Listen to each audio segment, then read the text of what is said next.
ഈ ചുട്ടുപൊള്ളുന്ന വേനലിൽ നമുക്ക് കൃഷി ചെയ്യാൻ പറ്റിയ ഒരു ഐറ്റം ആണല്ലേ വഴുതന. വഴുതനങ്ങ ഇഷ്ടമില്ലാത്തവർ അങ്ങനെ ചുരുക്കം പേരായിരിക്കുമല്ലേ. അപ്പോൾ ഞാൻ ഈ വേനലിൽ വഴുതന നട്ടുപിടിപ്പിച്ചിട്ടുണ്ട്. ടെറസിലാണ്. വളരെ വെയിറ്റ് കുറഞ്ഞൊരു രീതിയാണ് കേട്ടോ. അപ്പോൾ നമുക്കത് കണ്ടു നോക്കിയാലോ.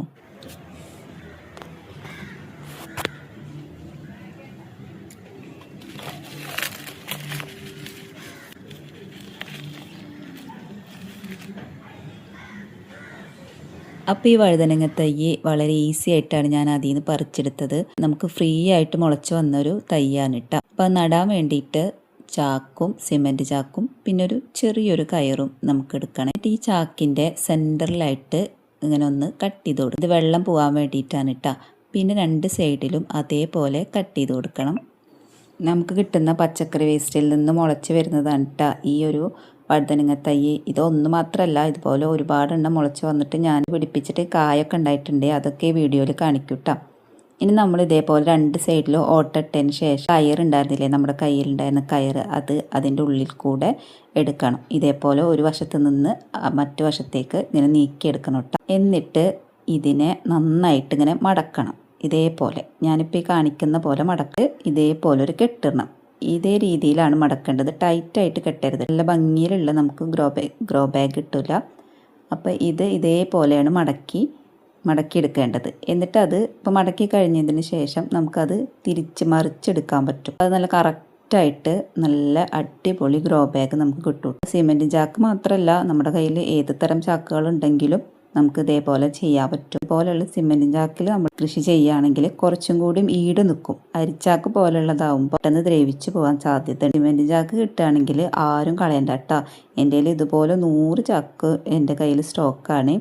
അപ്പോൾ അതിൻ്റെ ഒരു വീഡിയോ ഒക്കെ ഞാൻ ചെയ്തിട്ടുണ്ടായിരുന്നു, എനിക്ക് എവിടെ നിന്ന് സിമെൻറ്റ് ചാക്ക് കിട്ടി എന്നുള്ളതൊക്കെ. ഇതേപോലെ നല്ല അടിപൊളി ഗ്രോ ബാഗ് ഇട്ടിട്ട് ഇതിൽ നന്നായിട്ട് നമ്മുടെ ചവറ് നിറച്ചു കൊടുക്കുക. അപ്പോൾ ആദ്യം ഒരു കനത്തിന് വേണ്ടിയിട്ട് ചെറിയൊരു കനത്തിന് വേണ്ടിയിട്ട് ചകിരി ഇട്ടിട്ടുണ്ട്. അത് കുതിർത്തതൊന്നുമല്ല കേട്ടോ. നമുക്ക് പൊതിമടൽ ഇങ്ങനെ തേങ്ങ പൊളിക്കുമ്പോൾ അതേ രീതിയിലുള്ള കിട്ടുന്നതന്നെ അങ്ങനെ തന്നെ ഇടുകയാണ്. പിന്നെ ഒരുപാട് കരിയില നിറച്ചിട്ടുണ്ട്. പിന്നെ ഒരു ചെറിയൊരു നമ്മൾ വഴുതനങ്ങ നടാൻ വേണ്ടിയിട്ട് ചെറിയൊരു കുഴി പോലെ ഉണ്ടാക്കിയിട്ട് അതിലേക്ക് വഴുതന ഇറക്കി വെച്ച് കൊടുക്കാം. എന്നിട്ട് നമ്മൾ കുറച്ച് മണ്ണ് ആ കുഴിയിലേക്ക് നമ്മൾ കുറച്ച് മണ്ണ് ഇട്ട് കൊടുക്കണം. മണ്ണോ കമ്പോസ്റ്റോ ഇട്ട് കൊടുക്കാം. ഇപ്പം നമ്മൾ അടിച്ചു കൂട്ടിയ ഒരു കൃഷി കഴിഞ്ഞതിന് ശേഷം ആ ചാക്ക് ഒഴിവാക്കിയപ്പോൾ അതിലുണ്ടായിരുന്ന ആ മണ്ണ് തന്നെയാണ് ഉപയോഗിച്ചിട്ടുള്ളത് കേട്ടോ.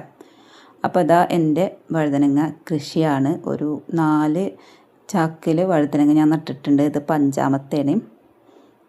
5-മത്തെയോ 6-മത്തെയോ ആണ്. അപ്പോൾ ഇതാ ഞാൻ വെച്ച് കൊടുത്തിട്ടുള്ളത് ഒരു ചെറിയ ടെറസിന് ലീക്ക് വരാതിരിക്കാൻ വേണ്ടിയിട്ട് ഒരു പെയിൻറ്റിൻ്റെ മൂടി, അത് ചിരട്ടൊക്കെ വെച്ച് സെറ്റ് ചെയ്ത് സ്റ്റാൻഡ് പോലെ ആക്കി അതിലേക്ക് വെച്ച് കൊടുത്ത്, പിന്നെ നമ്മളൊരു തൈ നട്ടതിന് ശേഷം അത് തണലത്ത് വെക്കുക ചെയ്യേണ്ടത് കേട്ടോ.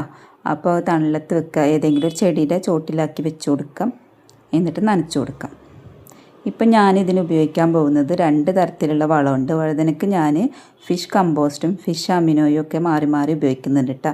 അപ്പോൾ ഫിഷ് കമ്പോസ്റ്റ് എങ്ങനെ ഉണ്ടാക്കുക എന്നുള്ളതിൻ്റെ വീഡിയോ ഞാൻ ചെയ്തിട്ടുണ്ട്. ഫിഷ് അമിനോ ഉണ്ടാക്കിയ വീഡിയോയും ഞാൻ ചെയ്തിട്ടുണ്ട് കേട്ടോ.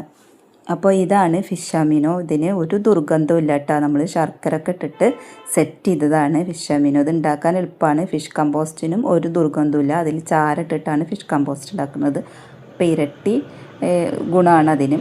രണ്ടും നല്ലതാണ് കേട്ടോ വഴുതനങ്ങക്ക്. അപ്പോൾ ഇത് ഉപയോഗിക്കേണ്ടത് ഇപ്പം ഞാൻ ഒഴിച്ചു കൊടുക്കുന്നത് ഫിഷ് അമിനോ ആണ്. അപ്പോൾ ഇത് ഉണ്ടാക്കുന്നത് മത്തിയുടെ വേസ്റ്റ് ഒരു കുപ്പിയിലാക്കുക. എന്നിട്ട് അതിനനുസരിച്ചിട്ടുള്ള ശർക്കരയും കൂടി ഇട്ട് കൊടുത്തിട്ട് അടച്ചു വെക്കുക. ഒരു 4 മാസത്തിന് ശേഷം എടുത്തു കഴിഞ്ഞാൽ ഇതേപോലെ കുഴമ്പ് രൂപത്തിലുള്ള ഒരു സംഭവം കിട്ടും. ഒട്ടും ബാഡ് സ്മെല്ലില്ല, പക്ഷേ നല്ല അടിപൊളി മണമാണ് കേട്ടോ. അപ്പോൾ ഇത് നേർപ്പിച്ചിട്ട് വേണം നമ്മൾ ഒഴിച്ചു കൊടുക്കുക. ഡൈലൂട്ട് ചെയ്യുക. ഒരു മൂടിയോളം എടുത്തിട്ട് പിന്നെ അതിലേക്ക് അതിൻ്റെ 10 ഇരട്ടി വെള്ളം ചേർത്തിട്ട് പിന്നെ ഒഴിച്ചു കൊടുക്കുക കേട്ടോ. കടക്കലാക്കിയിട്ട് വേണം ഒഴിച്ചു കൊടുക്കാൻ. പിന്നെ ഇങ്ങനത്തെ വളങ്ങളൊക്കെ കൊടുക്കുമ്പോൾ വൈകുന്നേരം വേണം കേട്ടോ ചെയ്യേണ്ടത്. ഇത് ഒഴിച്ചു കൊടുത്താൽ നമ്മുടെ വഴുതനങ്ങക്ക് നല്ല കായ് പിടിക്കും കേട്ടോ. അപ്പോൾ എല്ലാവരും പറയും വഴുതനങ്ങ എപ്പോഴും എങ്ങനെ നട്ടാലും കായ് പിടിക്കുമെന്ന്. പക്ഷെ അങ്ങനെയല്ല കേട്ടോ. എനിക്ക് വഴുതനങ്ങ കായ് പിടിക്കാത്തതും ഉണ്ടായിട്ടുണ്ട്. ഞങ്ങളിതുപോലെ നട്ടിട്ട് ഒരു കായ പോലും വന്നിട്ടുണ്ടായിരുന്നില്ല. പക്ഷേ ഇപ്രാവശ്യം നല്ല അടിപൊളിയായിട്ട് വന്നിട്ടുണ്ട് കേട്ടോ. അപ്പോൾ പിന്നെ നമ്മൾ കൊടുക്കേണ്ടത്, നമ്മളിതിന് കീടങ്ങളെ അകറ്റാൻ വേണ്ടിയിട്ട് തളിച്ചു കൊടുക്കുന്നതാണ് ഈ ഒരു വളം. ഇത് ഉണ്ടാക്കിയത്. ചീനമുളകും അതുപോലെ വെളുത്തുള്ളിയും കൂടി ചതച്ചിട്ട് ഇതിൽ വെള്ളത്തിൽ മിക്സ് ചെയ്തിട്ടാണ് കേട്ടോ. വേറെ ഒന്നും കാട്ടിയിട്ടില്ല. ഒരു 2 ചീനമുളകില്ലേ, കാന്താരി മുളക്, അതും 2 വെളുത്തുള്ളിയും കൂടി നന്നായി ചതക്കുക. എന്നിട്ടൊരു കുപ്പിയിലിടുക, വെള്ളം ഒഴിക്കുക, എന്നിട്ട് ഇതിന് സ്പ്രേ ചെയ്ത് കൊടുക്കുക കേട്ടോ. അപ്പോൾ കീടങ്ങൾ വരുന്നതിനായിട്ട് മുന്നേ തന്നെ ഒഴിച്ചു കൊടുത്താൽ നല്ലതാണ്. കീടങ്ങൾ വന്ന് നശിപ്പിക്കുന്നതിനായിട്ട് നല്ലതാണ് ആഴ്ചയിൽ ഒരു 10 ദിവസം കൂടുമ്പോൾ ഇങ്ങനത്തെ മരുന്ന് തെളിച്ചു കൊടുക്കുന്നത് കേട്ടോ. അപ്പോൾ ഇതുപോലെ നല്ല അടിപൊളിയായിട്ട് നമുക്ക് കായൊക്കെ പിടിച്ചു കിട്ടും. പിന്നെ നമ്മൾ വഴുതനങ്ങ കൃഷിയിൽ ശ്രദ്ധിക്കേണ്ട കാര്യം എന്തെന്ന് വെച്ചാൽ ഇതിൻ്റെ നനയാണ്. നന എന്ന് പറഞ്ഞാൽ 2 നേരം ഇതിന് നനച്ചു കൊടുക്കണം കേട്ടോ.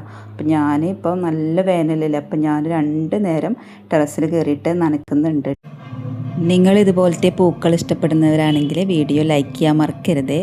ഇതുപോലത്തെ പൂക്കളല്ല നിങ്ങൾക്ക് കൂടുതൽ ഇഷ്ടം മാവും മാങ്ങയും ആണെങ്കിൽ നിങ്ങൾ കമൻറ്റ് ചെയ്യാനും മറക്കരുത് കേട്ടോ.